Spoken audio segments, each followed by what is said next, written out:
In today's video, I want to show you the pedalboard system from Daddario, the XPND pedalboards, or at least one of them. They've been around for a while now, so they're not exactly new, but if you have never seen them before, these pedalboards are expandable. So if for some reason you need more space for pedals, if you rearrange things, you can simply extend the board easily. And there are two versions of the XPND pedalboards, a large one and a smaller one, and in this video I'm using the small version. But what's relatively new to this XPND pedalboard product line is the power supply. And what makes this power supply so special is that it uses a rechargeable power bank, so you can use the board without needing any outlet. And there are also some more useful features on this power supply, but more about this later. So let's go through the build step by step. I have to say it was very straightforward.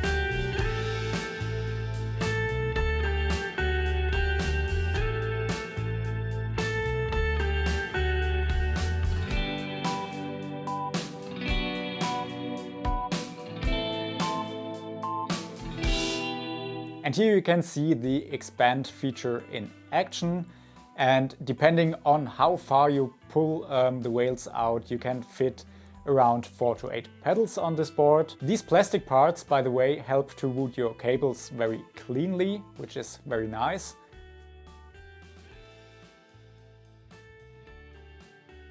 And here I made a small mistake during assembly. I attached the feet the wrong way. I mean, it's not completely wrong, but technically I should have removed the silver washer and mounted it back from the other side of the plate after screwing in the feet. I noticed that later and fixed it.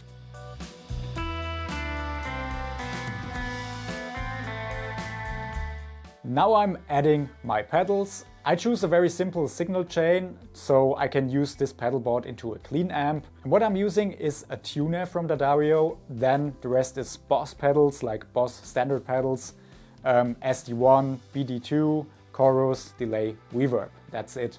And these are 6 pedals in total. And I expanded the board about to half of the possible expandable length. And as you can see, there's still space for maybe 1 or 2 more pedals.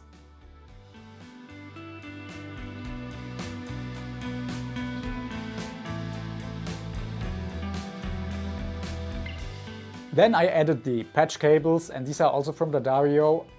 These are the flat patch cables, super flexible and space saving.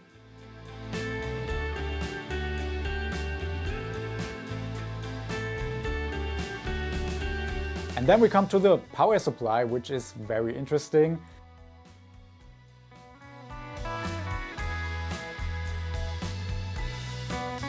This power supply includes a power gateway, the power bank and the power cable. Like, these are the main things you need, but there are also 2 USB-C cables, a short one to connect the power bank to the gateway and a longer one to charge the power bank or to power the gateway continuously with the included power adapter. And of course there's Velcro included on the pedalboard itself, but also on the power supply, so you can attach the power bank and the gateway on the pedalboard. The power bank has a battery level display, and I mounted the power bank in a way that you can see the battery status from above, like when you look at the pedalboard, which absolutely makes sense in my opinion. But you could also mount the power bank on top of the pedalboard, but of course it looks much cleaner if you mount it below the board. Now we come to the power cable, which is like one of the special features of this power supply. It's basically a daisy chain cable with multiple 9-volt connectors. And the cool part is that you can freely adjust the spacing. So you only need to unscrew the caps of the connectors and slide the connector wherever you want to have it and then screw it back in. So you are able to get a super clean and flexible layout, and if you have some cable left in the end or some connectors, you simply can hide them underneath the board.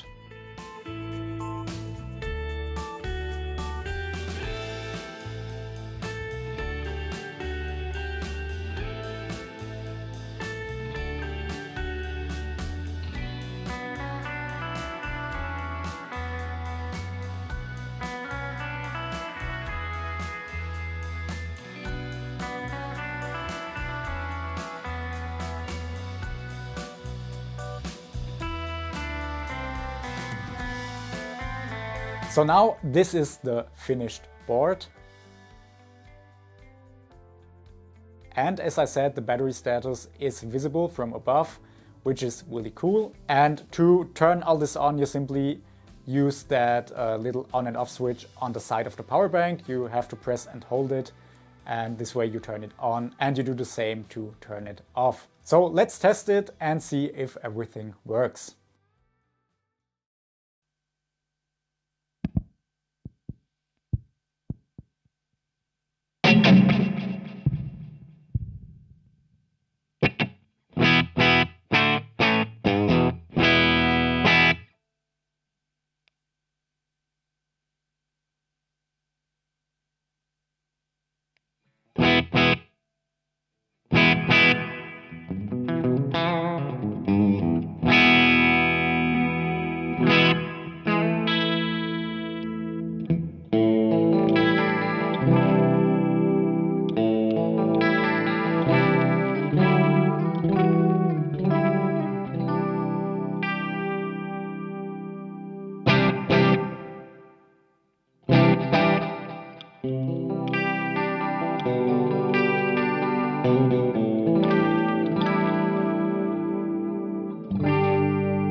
So as you could see and hear, everything works perfectly fine. But that's not always the case if you use a daisy chain power supply. Because when you mix analog and digital pedals while using a daisy chain power supply, you might get some noise issues.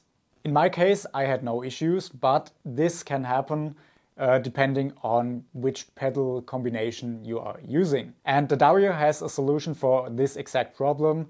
It's called the pedal noise isolator. And this is just something you place before the noisy pedal and the problem should be gone. As I said, I didn't need this in my case, so I didn't place it on my board. But if you have noise problems which come from the power supply, because you're using like analog and digital pedals together, then this might be the perfect solution for you.